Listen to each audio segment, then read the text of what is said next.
out on November 8th, which is the presidential election day, was not our choice. It was another one of those funny little coincidences that happened to us. We also left the country to come here on Inauguration Day, which was fine with me. Pleasant, yeah. I really don't want to see it. Pomp and circumstance is really not my style. I'd rather I think be in an airplane. I think they spent $25 million on the inauguration ball, which 10 miles away, there's like hundreds of people sleeping on grates and starving to death and freezing to death. So we really know where to put our money in America. Balloons, flags, all the important stuff. I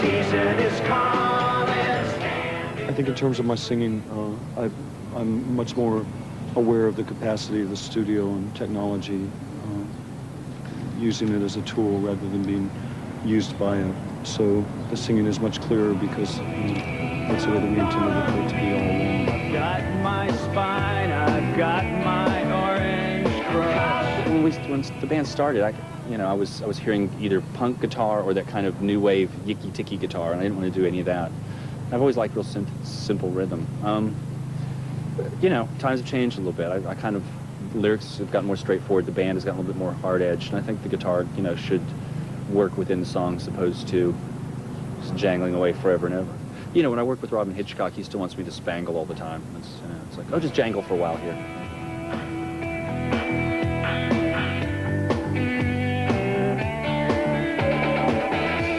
Being liked is strange. Being worshipped is decidedly odd and quite dangerous. We've done everything in our power to not sell ourselves as idols or even as very interesting people outside of the band, try to keep our lives private. But people tend to, be inspired by the people that they like, whether it be musically or politically or in sports. You can't really help it. But I think once people get to see us, they'll realize we're certainly not godlike. It takes about 2 minutes of talking to us to realize that. I think that R.E.M. had a backlash about 3 years ago.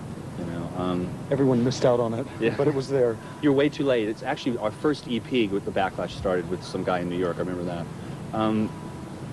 I don't really mind. People can never know what goes on in our minds, and we made our record, and it's on Warner Brothers and IRS. The difference is all in pretty much a stamp and a label. College radio in America pretty much came into conception the same time we did, and they were very supportive of us, and they've maintained that with us, and of course they've grown into a much larger thing than they were in the early 80s. I think that they're probably going to continue to like us. We owe a great deal to them. Yeah, if nothing else, when we came along, there was nothing that you could hear on the radio that was worth hearing on most of the local stations, the commercial stations. It was all something that sounded like something else. And college radio, it's gotten a little bit more straight now, but it used to be just totally wild. I mean, you could hear, Burundi drums, and then us, and then Sonic Youth, and then John Coltrane.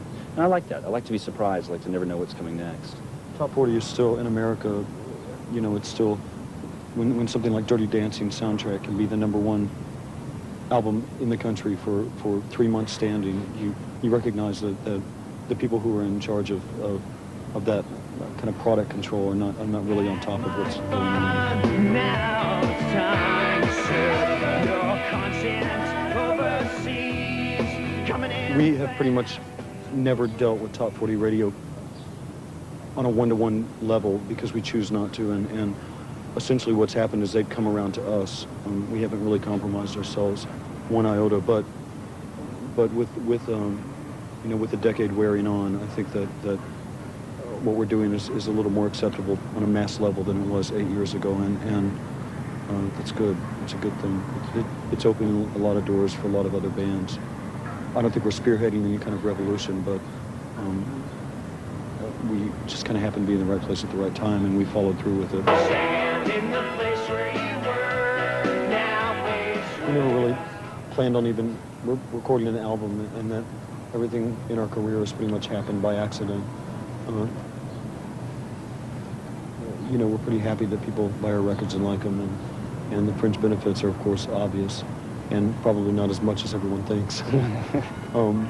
It's great to be able to, just come somewhere like New Zealand and have something to do, and have people meet you and talk to you that are interested in what you do to occupy your time. It's really a very pleasant way to spend your 20s.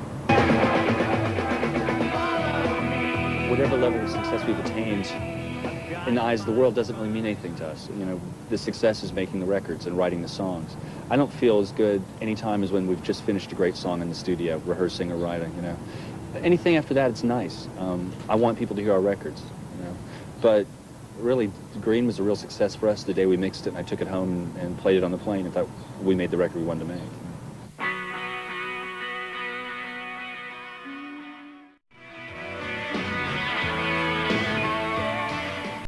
I don't want to sound like a bleeding heart.